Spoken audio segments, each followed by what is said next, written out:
ഈശോ മിശിഹായിക്ക് സ്തുതിയായിരിക്കട്ടെ. സ്നേഹമുള്ളവരെ, ദൈവം മനുഷ്യകുലത്തിന് നൽകിയ ഏറ്റവും വലിയ സമ്മാനം എന്താണെന്നറിയാമോ? പിതാവായ ദൈവം ഈ മനുഷ്യകുലത്തിന് നൽകിയ ഏറ്റവും ശ്രേഷ്ഠമായ സമ്മാനമാണ് തൻ്റെ പ്രിയപുത്രൻ. അപ്പത്തിന്റെ ഭവനം എന്ന് അർത്ഥം വരുന്ന ബെത്ലഹേമിൽ സകലർക്കും അപ്പമായി തീരുവാൻ നമ്മുടെ സ്വർഗീയ പിതാവ് നമുക്ക് നൽകിയ ഏറ്റവും വലിയ സമ്മാനമാണ് ഈശോ. സർവ്വലോകത്തിന്റെയും സൃഷ്ടാവായ, രാജാക്കന്മാരുടെ രാജാവായ, പുരോഹിതന്മാരെ മുഖ്യ പുരോഹിതനായ, വലിയ പ്രവാചകനായ ദൈവപുത്രൻ തൻ്റെ എളിമയോടെ ബെത്ലഹേമിൽ പിറക്കുകയാണ്. സ്നേഹത്തിന്റെ കൂദാശയായ വിശുദ്ധ കുർബാന യേശുക്രിസ്തു തന്നെ നൽകുന്ന ദാനമാണ്.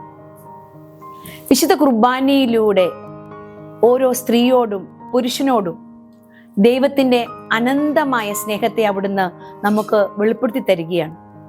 വിശുദ്ധ യോഹന്നാന്റെ സുവിശേഷം 15 അധ്യായം 13 പറയുന്നത് പോലെ തന്റെ സ്നേഹിതർക്ക് വേണ്ടി സ്വജീവൻ സമർപ്പിക്കാൻ അവിടുത്തെ പ്രേരിപ്പിച്ച മഹത്തായ സ്നേഹത്തെ വിസ്മരണീയമായ ഈ കൂദാശ വെളിപ്പെടുത്തുകയാണ്.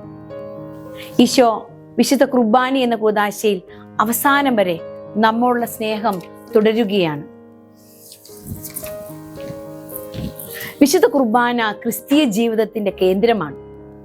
കൂദാശകളുടെ കൂദാശയാണ്. ഏറ്റവും പരമോന്നതമായ ആരാധനയാണ്. വിശുദ്ധ കുർബാന എന്താണ്? 1 മണിക്കൂർ സമയം എന്ന് നമ്മൾ ആലോചിച്ചിട്ടുണ്ടോ? സ്നേഹമുള്ളവരെ, ഇത് കർത്താവിന്റെ ബലിയാണ്. 2000 വർഷങ്ങൾക്ക് മുമ്പ് കാൽവരിയിൽ അർപ്പിച്ച അതേ ബലി ഇന്ന് നമ്മുടെ ബലിപീഠത്തിൽ സന്നിഹിതമാവുകയാണ്. ഈശോ 2000 വർഷങ്ങൾക്ക് മുമ്പ് മരിച്ചത് നമ്മുടെ രക്ഷയ്ക്ക് വേണ്ടിയാണ്. ഇന്ന് ബലിയിൽ നമ്മൾ പങ്കുചേരുന്നതും നമ്മുടെ രക്ഷയ്ക്ക് വേണ്ടിയാണ്. ഈ ബലി പങ്കുചേരുക എന്ന് പറയുമ്പോൾ വെറുതെ പ്രാർത്ഥിച്ച് പോവുകയല്ല, പിന്നെയോ ഈശോയുടെ പീഡാനുഭവത്തിന്റെയും മരണത്തിലും ഉത്ഥാനത്തിലും നമ്മൾ ആ ബലിയില് പങ്കുചേരുകയാണ്. ഈശോ കാൽവരിയില് രക്തം ചിന്തി അർപ്പിച്ച ബലി ഇന്ന് നമ്മൾ കൗദാശികമായി രക്തം ചിന്താതെ അർപ്പിക്കുകയാണ്. ഇത് വെറും ഒരു ഓർമ്മയാചരണമല്ല, റിയാലിറ്റിയിൽ അതിൽ സന്നിഹിതമാവുകയാണ് ചെയ്യുന്നത്. സ്നേഹമുള്ളവരെ, നമ്മുടെ ഉള്ളിൽ ഒരു സംശയം കടന്നു വന്നേക്കാം. ഇത് എങ്ങനെയാണ്, ഇപ്പോഴെങ്ങനെ നമുക്കിവിടെ സന്നിഹിതമാകാൻ സാധിക്കുമെന്ന്. ഈശോ മനുഷ്യനും ദൈവവുമാണ്. മനുഷ്യനെന്ന നിലയിൽ ഈശോയ്ക്ക് സംഭവിച്ച കാര്യങ്ങളെല്ലാം ചരിത്ര സംഭവങ്ങൾ തന്നെയാണ്. നമ്മുടെ പൂർവികരുടെ പോലെ ചരിത്രത്തിൽ അവസാനിക്കുന്നു. എന്നാൽ ദൈവം എന്ന നിലയില് ഈശോയ്ക്ക് സംഭവിച്ച കാര്യങ്ങൾ നിത്യമായ ഒരു ഫേസ് അതിനുണ്ട്, നിത്യമായ ഒരു മാനം അതിനുണ്ട്. അവിടുത്തെ പീഡാനുഭവത്തിലും മരണത്തിലും ഉത്ഥാനത്തിലും എന്നേക്ക് നിലനിൽക്കുന്ന നിത്യമായ ഒരു മാനമുണ്ട്. അതിലാണ് നമ്മൾ പങ്കുചേരുന്നത്.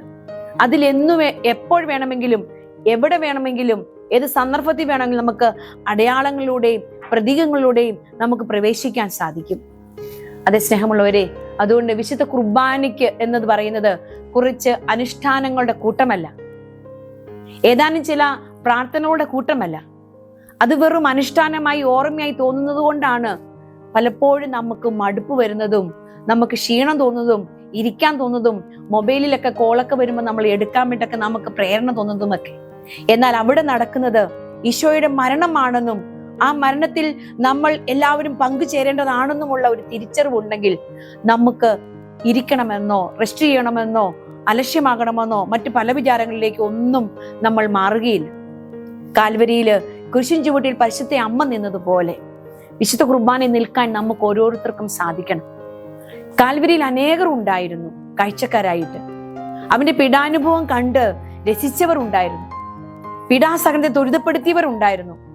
ഇവർക്കാർക്കും ഈശോയുടെ മരണത്തിന്റെ രക്ഷാകരമായ അനുഭവം ആസ്വദിക്കാൻ അനുഭവിക്കാൻ അവർക്ക് സാധിച്ചില്ല.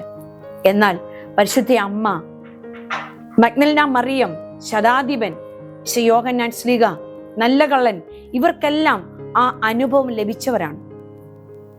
അവർ നിന്നതുപോലെ നമ്മൾ നിൽക്കണം. അപ്രകാരം നിൽക്കുമ്പോൾ വിശുദ്ധ കുർബാനയിൽ നമ്മൾക്ക് അങ്ങനെ അപ്രകാരം അവരെ പോലെ അവരോട് ചേർന്ന് നിൽക്കുമ്പോൾ നമുക്ക് അതൊരു അനുഭവമായിട്ട് മാറുകയാണ് ചെയ്യുന്നത്.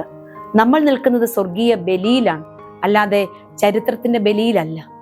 നമ്മൾ മനസ്സിലാക്കേണ്ട കാര്യം നമ്മുടെ കൂടെ സ്വർഗം മുഴുവൻ ഉണ്ട് എന്നുള്ളതാണ്. സ്വർഗത്തിലെ കുഞ്ഞാടിന്റെ ബലിയാണ്, വിരുന്നാണ്. അതുകൊണ്ട് നമുക്ക് പ്രാർത്ഥിക്കാം, കർത്താവേ, അങ്ങയുടെ സ്നേഹത്തിന്റെ ആഴം വിശുദ്ധ കുർബാനയിലൂടെ ഞങ്ങൾക്ക് മനസ്സിലാക്കി തരണമേ. അങ്ങയെ നോക്കി പ്രകാശിതരായി എന്നാണ് വിശുദ്ധ ഗ്രന്ഥത്തിൽ വചനം പറയുന്നത്. അതെ, ഈ നിത്യമായ സ്നേഹത്തെ കണ്ട് പ്രകാശിതരാകുവാനുള്ള വലിയ കൃപ ഞങ്ങൾക്ക് നൽകണമേ. നിത്യം ഞങ്ങളെ പ്രകാശിപ്പിച്ച, ഞങ്ങളെ കണ്ണുകളെ തുറക്കുന്ന പരിശുദ്ധ പരമ ദിവ്യകാരുണ്യ ഈശോയ്ക്ക് എന്നേരവും ആരാധനയും സ്തുതിയും പുകഴ്ചയും ഉണ്ടായിരിക്കട്ടെ. ആമേൻ.